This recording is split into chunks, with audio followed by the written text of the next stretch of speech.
Hello, everyone, and welcome to Admissions for Athletes. My name is Peyton McDavitt, Harvard Hall of Fame athlete and co-founder of Ivy Method Tutors. Joining us this episode is Tina Mattera, the head field hockey coach at Tufts University. Today is a very exciting day. I'm here with the funniest person I know, my sister, Tina. Welcome. Hi, Peyton. Thanks for having me. Woo! Great So to happy see you're you. here. Hey. Pleasure to have you. I mean, I actually would have been a little offended if you're like, nah, can't do your series. Don't feel like it.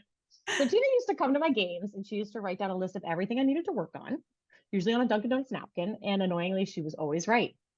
She's a very, very good coach. She was a standout Division I player and captain at Boston University, and she is in the midst of her 21st season as head coach at Tufts University, which is a Division III program. She's a member of the Tufts Athletic Hall of Fame for leading the first women's team in school history of all women's sports to win an NCAA championship. That very same year, she was crowned Division III National Coach of the Year by the National Field Hockey Coaches Association, amongst many, many, many more accolades.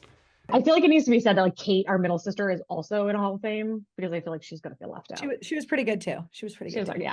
So let's go ahead and let's dig in. Walk me through the first point of contact with a prospective student athlete. When do you want to hear from them? Like, what's ideal timing for your recruiting process? Every college is different. Every school is different. Every sport is different. Our recruiting process within our league, I would say, starts in the sophomore year, but we really get into it junior year. We're starting to, identify players and get them on our radar, but we're really starting to dig in junior year, getting to know them as athletes, as students, as people. Within our conference, we are not allowed to get an early academic read on them until the end of beginning July 1st. Yep. But the end of their junior year, we have to wait until then. So that kind of hamstrings us with our timeline, which is a little different than other schools. That's a tight turnaround. Okay, so you mentioned sort of getting an early read on players. What types of grades and standardized test scores do prospective student athletes need for a school like Tufts, which is an incredibly, incredibly selective school? So what does a typical academic profile look like for students? The biggest thing that I've learned, especially the past few years, and the feedback from admissions is rigor. We want to see more rigor on their transcripts. So honors classes, AP classes, they would rather you get a B plus in the hardest class at your high school than have all A's in easy classes. So that's been the feedback. Mainly, sometimes I'm confused. Like, I'm like, oh, she looks great. She's got a 3.9. And they're like, oh, coach, like she's not taking any honors or APs. So I think that's the biggest piece of advice is like, can you take the most challenging course I had while maintaining all A's and B's? C's seem to be killer. Like anyone's got a C that's really rough, but A's and B's, the obvious things, like if you want to major in science, you should be taking lots of science classes. It's like sometimes people are like, oh, I want to be pre-med and they haven't taken bio or chem or whatever in high school. Admissions is like, that's weird. Like you're not taking these classes that you're going to need to perform well in when you get to college.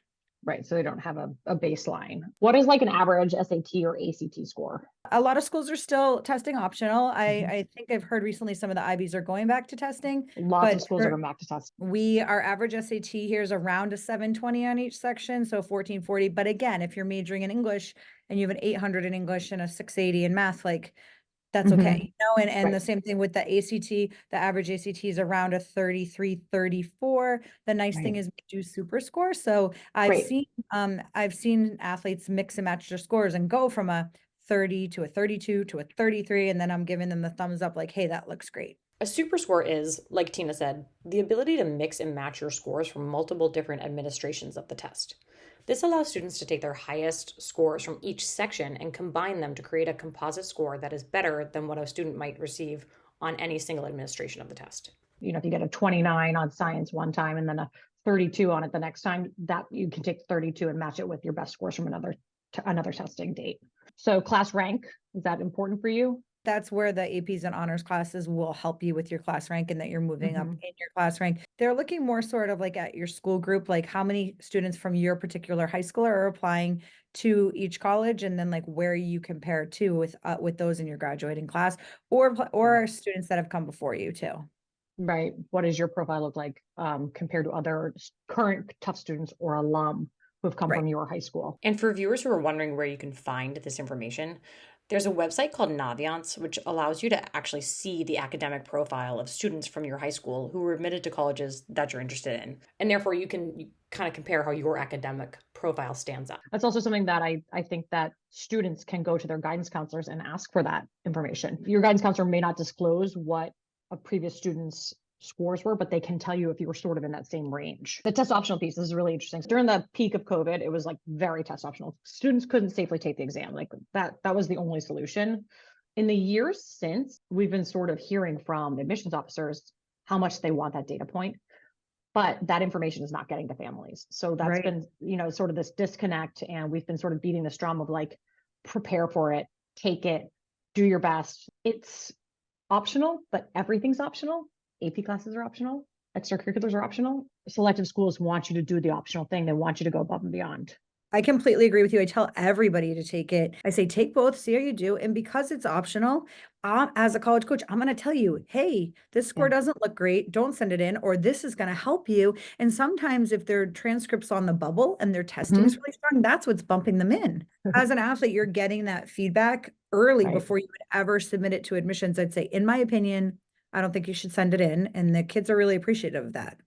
Yeah, that is actually one of the biggest advantages, I think, of being a student athlete is you have a direct connection to the admissions office, and you have somebody giving you feedback on your application. We do the same thing. We actually, when the student comes to us, we run a diagnostic on the ACT versus SAT, and then go with the test that caters to their strengths. I mean, we encourage all of our students to be taking the paper ACT this year during this transition year. That's a whole nother conversation of the digital SAT. So Tufts uses the BAND system, that's BAND, to evaluate candidates. Can you explain what that is and how that works?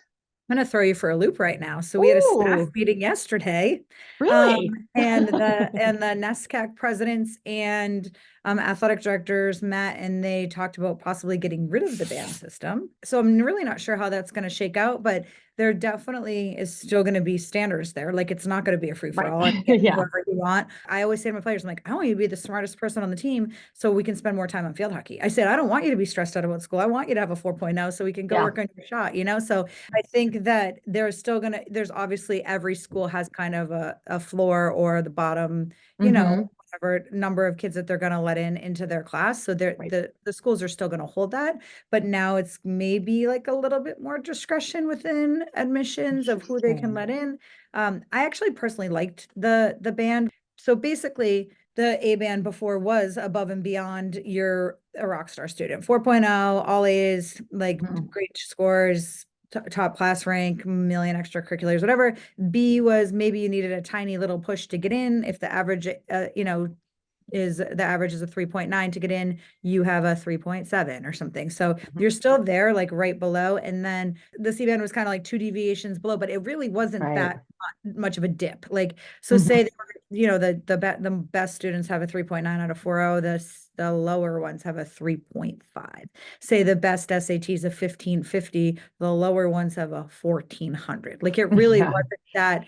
There's excellent students, and like I said, as a coach, like, I want the best ones because none of my players are in here crying that works too hard. Like, they can all handle it and they're doing well. So I want to find the best student athletes that I can. That's really so true. I think so many of the selective colleges, they are a little obsessed with their graduation rates. They want to make sure everyone graduates, and they want to make sure their students are not going to fail. They're going to do well. And coaches don't want to be in a position where their kid can't play because they're failing a class. Exactly. So they're not going to let in students who can't handle the workload.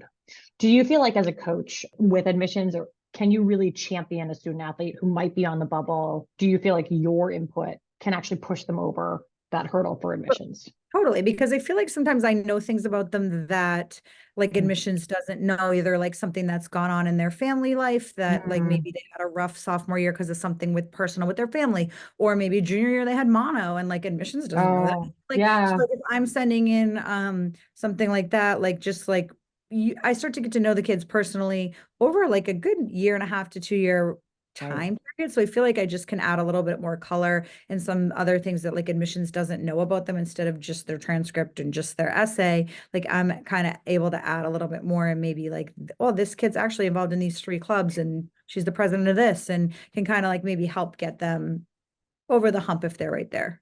Interesting. So bearing this in mind, do you have any pointers for student athletes on how to best position themselves. I was going to say this method of evaluation, but it looks like this method, the band system, might be changing. But you mentioned rigor. What else would you say? I think like I said, with the whatever you want, or if you're interested in majoring in Spanish, take honor Spanish for 3 years. You know what I mean? Like whatever it is, if you're Right. interested in majoring in psych or English, like take the stuff that making sure that you're taking those classes, and that you're taking a challenging course load, and then yeah, just really focusing on school. Work hard. Like then that's just going to open so many more Right. doors for you. And then you can say, oh no, sorry, I don't want to go to your school, instead of like, this is a huge reach for me. Right. You're just putting yourself in a better position. So like, let's say a kid reaches out their sophomore year, and so they're sort of on your radar already. You're in conversation. Can they send you their transcript, and would you ever be able to give them feedback at that point, or and be like, hey, you need to up your rigor, or you need to. I usually put it back Right. on the player. I say, hey, reach out to your guidance counselor. Like, my opinion is this looks really low, like a 3.2, and Right. you have 2 C's. Like that's not normally what we have here at Tufts, or I see that you don't have any AP or honors classes. Can Mm-hmm. you talk to your guidance counselor? Let me know what he or she says back to you. And so like kind of take myself out of it a little bit. And I don't want to waste the kids' time. Right. So like I'm like, oh, like sorry, like this isn't gonna be a good fit for you. Like, and I'm not gonna string you along for 6 months being like, keep me It's great. updated. Where are you playing? Like and the same thing with their hockey. Like I'm sending Mm-hmm. an email back saying, like, hey, thanks for coming to our clinic. At this time, we don't think your level's up to that of the team. And I think it's hard to hear, but it's also helping steer them in a different direction. And maybe they're gonna Right. land at their dream school that they Right. thought was Tufts, and it's not, and they'll figure out where they're supposed to be. What are you looking for in terms of athletic ability? For field hockey, we play on AstroTurf. I'm a speed snob. I love fast kids. And I'm looking for work ethic. Like we're very limited in the time we can work with them. Our preseason's shorter. Right. We practice 2 hours and 15 minutes a day. This is the first year ever we've ever had a spring season, but we only get 10 practices. I like love my players. They're sending me videos in the summer. Like one girl's running at the track with her sister. Another girl's out in her backyard, like shooting at her dog, stealing the ball. Like another girl's at the gym with her sister who's on the team, and they're sending me Oh, fun. they're like the cutest, but like they're working on their skills on their own. So I think Right. like I'm looking for passionate kids. I'm looking for kids that team first mentality. Like we're not about who the star player is. Like I want 24 star players, so it's really like just really dedicated. I mean, it is a big Right. time commitment. And I joke like school has to be one and field hockey's 1B. Like I need it to be Yeah. need it to be your second thing during the fall. And then in the Right. off season, they have more time. I've had players play other sports. I've got a player abroad right Mm-hmm. now. Mm-hmm. And they're in clubs and getting part-time jobs, internships, volunteering, whatever it is, Right. like they have more time. I am looking for like a pretty good commitment to the team. You only have a certain amount of spots. You want people who want to be there. What are the most important things for you when you're building a team and team dynamic? I like love a positive attitude. Like my players were just in here, we were like talking about childhood pets and like cracking up laughing. Like I just like love kids that are positive, upbeat, like really good energy. And I think like I love feel like and I'm passionate and I want to have fun every day. So like I'm trying to find recruits that are like, are you fun and passionate and like into it? Like I've got a few kids on the team right now. They are so happy to be there. They're working their butt off. They've got something great to say every single day. And they're just like, thanks, coach. That was a great practice. And I'm like, who are you? I'm like, you are awesome. Like, and so they're setting the tone too. And they're like, maybe not the star players, maybe not the kid playing all the time, but they're just like, I'm so proud of the team. Like we won today. Oh. And I'm like, you didn't even set foot on the field. I'm like, this is awesome. Like, and I'm like, Yeah. that kid was pushing everybody at practice that whole week. And that's Yep. why we won the game. Like we're watching everything. Like Right. and we're watching interactions with their teammates, or watching their interactions with their coaches. We're watching, how are you when you get scored on? Are you like throwing your Mm-hmm. thing down? Like what are you like? Are you like, come on team, like get in, like, let's go. We got the next one. Like we're watching everything, or even the Yeah. kids after the game, like throwing their water bottle, like, mom, get me more water or whatever. And I'm That's like, so who are weird. you? Like carrying my Yeah. stuff. Like, I'm like, what? I Yeah. can't even imagine like doing that to mom and dad. They'd be like, you're I know. funny. Yeah, you can walk home. Yeah, right. They would not tolerate that for a second. I feel like I want to really reiterate that for the parents watching is coaches are watching your behavior. They're watching your interaction. They're watching your intensity, and they're thinking about whether or not they want that on their sideline. Okay. Are there any other factors that you feel like really come through for you when you meet a kid, things that stand out? Like maintaining contact, and like Oh. it doesn't need to be a ton, but if you email a coach in the beginning, maybe sophomore year, once a month, And then Yeah. after that, maybe like every 2 to 3 weeks. And like Mhm. any little update, like, hey, coach, I just got my SATs back. This is what I got. Hey, I'm playing in this tournament this weekend. Can you come watch me play? And Right. then with that, like, I love when kids ask for feedback. And like, if I'm a pretty blunt, candid person, but like, I love when kids say, like, hey, did you see me play at the tournament this weekend? Could you please give me honest feedback of where I stand? And do you Wow. think I could play for your program? Is completely like, if you sent me an email and said, hey, thanks for watching me on Saturday, like, no problem. Hope you had fun. That is what I want. Yeah. That's it. Yeah. If you write back like, hey, coach, did you see me play? I really would appreciate some feedback. Do you think I can play at your level? I appreciate your honesty. I might write back and say, hey, these are 3 things you really need to work on. I need to see you develop. Or actually, like, I don't think Yeah. this is going to be a good fit. Keep your college options open. If you don't ask, you have to ask. Like, I need you to be more proactive. The same thing with your academics. You be more upfront and the coach will be more upfront. The more you ask and just like say, like, I appreciate your honest assessment. Right. It might hurt to Right. hear, like, oh, no, we're not interested in you, but it's gonna lead you in a different direction and you're gonna figure out faster where you want to be. I also think go visit schools. I Yes. was talking to a girl a few weeks ago and she was just like, I love camping and hiking and this. And I was like, well, we're kind of like smack in the city. Like there are places to hike around here. And then I was talking to the Middlebury coach and she said she talked to a recruit and she's like, I love the city. I love bigger schools. And she's like, this isn't the school for you. Like Yeah. we're like in Vermont, like it's a smaller school. And you don't need to fly across the country to figure out you want a small school or a large school or whatever. But Mhm. like go walk around different campuses and get the vibe. Like, oh, I Right. actually like more of a, like, I thought forever I was going to Providence College, ended up at an overnight at Mhm. Boston University. And I was like, this is amazing. This is a school for me. I went and visited UMass. I was like, I don't really like it here. My husband ends up going there. He's like, this is the best college ever. So like you need to figure out like what is the best school for you For and you. what feels good. And That's really good advice. Just even narrowing down like the type of school. It's really yeah, important. a person's reading your application. So I always give the example of if you write your, essay on how much you love running and you run marathons and it's amazing, and the person reading your application has run a ton of marathons and like this is awesome. I totally resonate with this essay. Or if the Right. person's a couch potato and is like running stupid, like you still need to remember. Or like Mhm. there's certain things like you're saying, like maybe they need a new drummer in the band and Right. you're a drummer in the band, or they don't need a drummer in Right. the band. Like, so like I think that Yeah. there's a lot of different factors. Even around here, there's some really amazing high schools. And Hmm. if 20 kids from your graduating class are applying here, Yeah. even if all 20 fit the criteria, quote unquote, they're not going to take 20 kids from the same high school. Right. So that's Yeah. like a different, and people don't think about that.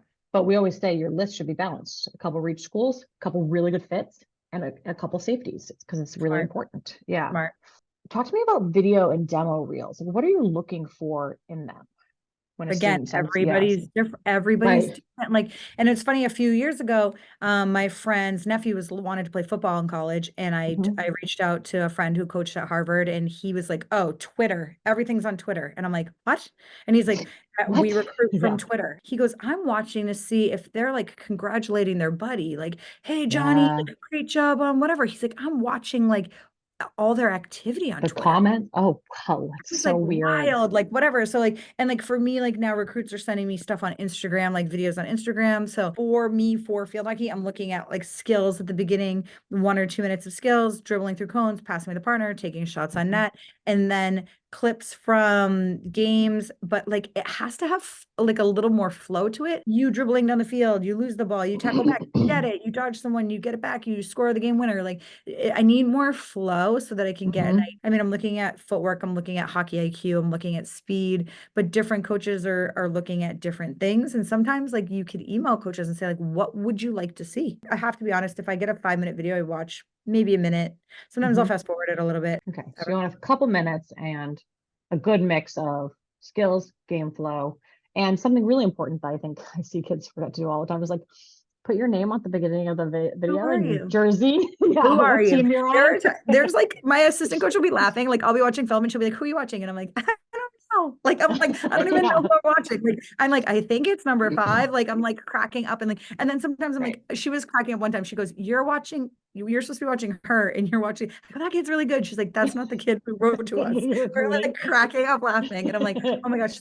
So like being, That's and a lot funny. of girls will have like a little arrow or a circle around them, like right Hmm. before we just had a kid in that we're really interested in, and she like misses the ball, runs back, pops it back over the girl's stick, dribbles Cool. down, makes two great passes, scores. Like I'm like, this girl's legit, And then she just Hmm. came to a clinic, and she is, and I could tell from her video that she's such a good athlete. So Right. a little bit more flow is helpful, and obviously identifying who you are. You don't have to spend a lot of money. You can have a friend come out with a phone, with an iPad, Yeah. whatever, film you. And sometimes kids do just send skills that are just like a minute long, and that's helpful. Okay, so tell us a do and a don't for student athletes or parents during the recruiting process. Do set up a visit to the school and do reach out to the coach ahead of time and set up the like Yeah. when I teach PE class, right? So sometimes I'll come back from PE and there'll be like someone sitting outside my office door. Like we are busy people too. Right. Make sure that you schedule a meeting with us. When you do schedule a meeting, have questions. Google like what questions to ask. Like same thing on the phone. Like just be like, what Yeah. time do you practice? What's your team culture like? What are common majors on the team? How many students go to school? Do your homework. Like I love Yeah. when kids like, oh my gosh, I saw you had like two awesome overtime wins like on a double header Hmm. weekend. That was cool. I'm like, wow, they can open up the internet and look like Yeah. or they just like know the program. Oh, I saw you have 5 kids on your team from Mass and 5 kids from New Jersey or Right. whatever. Just like have a little bit of talking points, Hmm. doesn't matter what. Like literally Right. 4 or 5 random questions to ask and just ask, point Right. out stuff that you've noticed and that you've liked. Oh, I really like the location. Like it's close to the city. Do the girls go into the city more? If you're in the suburbs, Hmm. oh, do people like to hike here? I really like to hike. Is there places to Yeah. hike? Anything. Like have some talking points.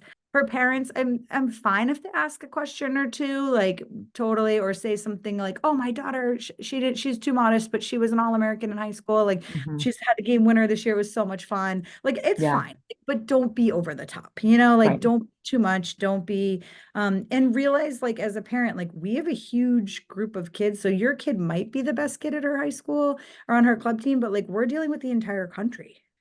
That's where it comes back to like asking, how do I look? Where do I fit in your, Yep. yeah, Do I in fit? your recruiting process? Yeah. Am Do I I here? fit? Do I fit? Yeah. Am I on your list? Yeah.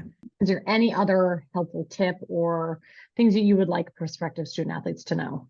Every school is going to tell you they're great, right? Like if you come to meet Right. with me, I'm going to be like, we're the best program. This school is amazing. Like do your homework. Do you know anyone from your club team that went to school there? Do you know any neighbors? Do you have any family friends? Like, hey, how did you like this school? Like you need Right. to be really excited. You had mentioned it before, Peyton, but early decision is like, for me, that's my bread and butter. Like in the last 20 years, I would say maybe 4 kids went regular decision out of every single Wow. recruit. Really, And Tina, that's a we have early staggering decision. statistic. Yeah, we have early decision round 1, which is November 1st, and we have Yeah. early decision round 2 here at Tufts. Really done recruiting by July 2, July 3. Like I'm like, talk to mom and dad, call me back. But it's funny, when we had our staff meeting yesterday, the hockey coach goes, I want to go as late as possible. He goes, the later the better. If it's not the right school, say I call you and I'm like, you're amazing, please come here. And you're like, no, send back the nicest, dear coach, thank you so much for your interest. Right now Right. I'm pursuing other options. I'm Hmm. looking to play Division 1. I'm looking to stay closer to home. I want to Right. major in physical therapy and you don't have that. Like whatever it is, and like be very gracious, because then I'm going to say to the Harvard coach, oh my gosh, this girl's so nice. Like I loved talking to Right. her. What a great kid. You should recruit her. Like, right. Which Yes. again is a good life skill though. Like you're being It mature. is. You have to Yeah. call, you have to thank them. Thank you for your interest. Hmm. It's kind of like once you get into the work, once you're going through the job search Yes. and if you decide not to take a job, thank you so much for the interview. I'm not coming Yeah. working here. It's the same thing with figuring out where you want to go to college. Absolutely. And that is a really great life skill. It's like just respecting people's time and not leaving anyone hanging or in Mm-hmm. the unknown. In closing, I like to share an interesting fact about student athletes. So, Tina, did you know that student athletes tend to do substantially better academically and on standardized tests than non-athletes? I would believe that. So we had a clinic on Sunday. We had a Q&A at the end. One of my engineers, who's like the funniest kid, she goes, I do way better during season. She's like, I Yeah. do so much better during the season. She's like, I'm so organized. She's like, because on my time, they're very more structured. They have to be more structured because they Yeah. know I practice from whatever 4 to 6, then I got to go to the dining hall, then I got to go to the library. And I think being part of the team, especially at like a high academic, like they're like, hey, I'm going to the library. You coming? A lot of the Division 1 schools have more academic support. I mean, going back to your company and what you guys are doing, I think like the, if these kids for high level can take the APs, can take the honors classes, can take the standardized testing. Like all of those things are only going to help you and they're only going to open more doors. Like Right. that's what I say to players. You want to be able to say no to the school instead of the school saying no to you. Okay, thank you again for joining us, for sharing Really your fun. expertise. Yeah, this is such great advice for our viewers. For those of you who would like to learn more about Tina and the Tufts Jumbos, head on over to gotuftsjumbos.com/sports/field hockey. Link is in the show notes as well. And there you can find Tina's phone number and email address. Reach out to her with any questions. Anything on the academic side, you can visit me. You can visit my company at ivymethodtutors.com or email me directly at peyton@ivymethodtutors.com. At Ivy Method, we offer custom tailored tutoring. We work one-on-one with students to really help them achieve their academic goals, hit their target scores, and write standout college essays. So we're here to support. If you have any questions, just give us a call. And thank you all for watching. Tune in for the next episode. Thank you. Have a good one.